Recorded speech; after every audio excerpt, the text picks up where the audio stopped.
우리가 지금껏 당연하게 여겨왔던 세계 외교의 규칙들이 있죠. 근데 그게 지금 우리 눈앞에서 완전히 허물어지고 새로 쓰이고 있습니다.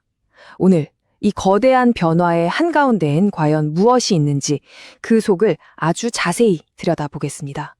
자, 시작부터가 좀 그렇죠? 한 나토 동맹국의 정상이 미국 대통령을 향해서 아빠라고 불렀다는 거예요. 이게 뭐 특별한 관계여서가 아니라 그냥 비위를 맞추려고 그랬다는 건데요. 바로 이런 초현실적인 장면이 오늘 우리가 마주할 새로운 외교의 현실을 보여주는 첫 번째 신호탄입니다. 이게 끝이 아닙니다. 스위스 대표단은 아예 선물로 진짜 금괴를 건넸다는 얘기까지 들려와요. 뭔가 우리가 알던 그런 점잖은 외교 무대랑은 전혀 다른 굉장히 기이한 그림이 그려지고 있다는 느낌 다들 받으셨죠? 그리고 이 기묘한 흐름의 정점을 찍는 사건이 또 있습니다. 바로 국가 간의 공식적인 조약에 개인 소유의 골프장 이름이 떡하니 붙은 거죠.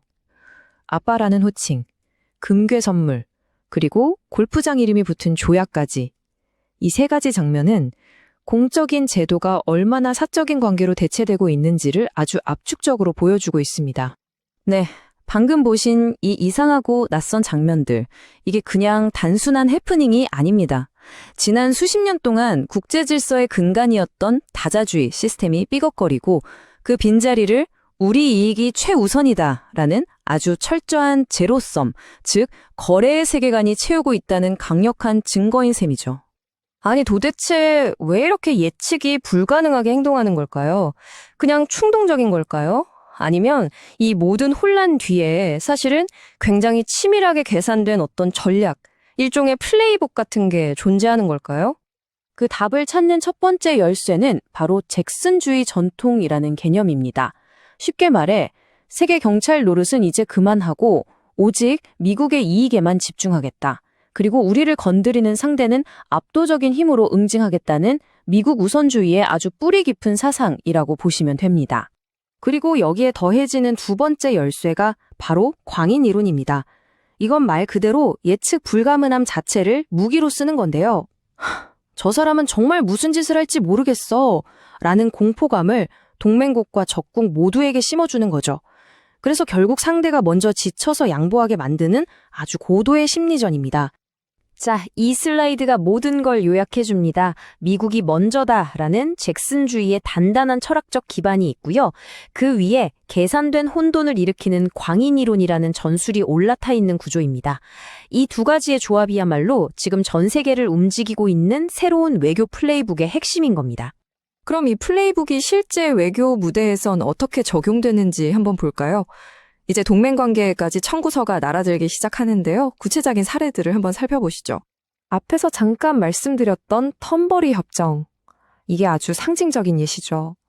유럽연합과의 중대한 무역협정에 특정 개인의 사업장 이름을 붙인다니 이것만큼 공적인 영역과 사적인 영역의 경계가 무너졌다는 걸 명확하게 보여주는 게 또 있을까요? 이런 비즈니스적인 관점은 동맹관계에 훨씬 더 노골적으로 적용됩니다. 특히 한국의 사례를 보면 정말 명확해지죠. 동맹이라는 게 이제는 가치나 신뢰를 나누는 관계가 아니라 말 그대로 돈을 벌어야 하는, 수익을 내야 하는 하나의 사업 모델이 되어버린 겁니다. 여기서 우리가 꼭 짚고 넘어가야 할 사실이 있습니다. 이 그래프를 한번 보세요. 한국은 이미 GDP의 2.6%를 국방비로 쓰고 있었어요. 이건 목표치인 2%도 못 채우는 대다수 나토 동맹국들보다 훨씬 높은 수치죠. 그러니까 이미 충분히 많은 기여를 하고 있었다는 뜻입니다. 그런데 돌아온 청구서는 비용 플러스 50이었습니다. 이게 뭐냐면 주한미군이 주둔하는 데 들어가는 모든 비용을 다 내는 건 물론이고 거기에 50%의 프리미엄까지 얹어서 내라는 그야말로 충격적인 요구였죠. 이건 동맹이 아니라 돈 받고 지켜주는 경호 서비스 계약에 더 가깝지 않나요? 이런 거래 논리는 국제기구에도 똑같이 적용됩니다. 유엔을 대체할 새로운 평화위원회를 만들자 그러면서 연구의석의 가격표로 10억 달러를 제시했습니다. 우리 돈으로 1조 3천억 원이 넘는 돈이죠. 그러니까 국제외교의 중심 무대마저도 철저하게 유료 입장, 페이투플레이 모델로 만들겠다는 구상인 겁니다. 자, 이런 접근법은 단순히 게임의 규칙을 바꾸는 수준이 아닙니다. 이건 게임판 자체를 뒤엎는 것에 가깝다고 할 수 있어요. 왜냐하면 규칙을 지탱해온 글로벌 시스템 그 자체를 마비시키고 있거든요. 세계무역기구 WTO 사례를 보면 아주 명확합니다. 무슨 복잡한 방법을 쓴 것도 아니에요. 무역 분쟁의 최종심 역할을 하는 상소기구 위원이 임기가 끝나서 새로 뽑아야 하는데 그 신규 임명을 그냥 거부해버린 겁니다. 딱 이 행동 하나로 전 세계의 무역 분쟁 해결 시스템 전체가 그대로 멈춰서 버렸습니다.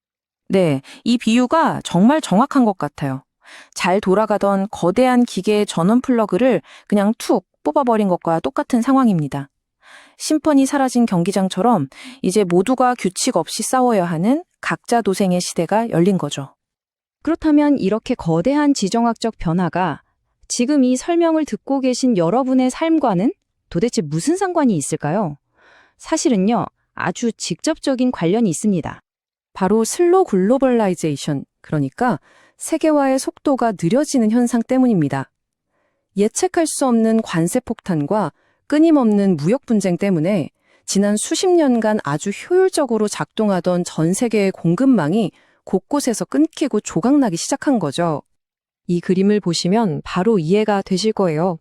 기업들은 언제 터질지 모르는 관세를 피하려고 예전처럼 가장 빠르고 저렴한 직선 경로를 포기하기 시작했어요.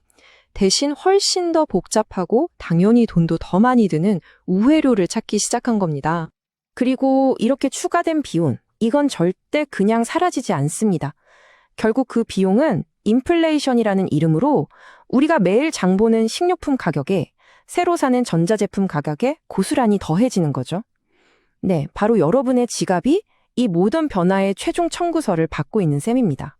결국 이 모든 이야기는 하나의 근본적인 질문으로 이어집니다. 동맹이 거래가 되고 신뢰가 청구서로 바뀌어버린 지금, 이 세상은 과연 예전의 모습으로 돌아갈 수 있을까요? 한번 깨져버린 신뢰의 시스템 위에서 우리는 앞으로 어떤 세상을 마주하게 될까요? 이 질문의 답은 아직 그 누구도 알지 못합니다.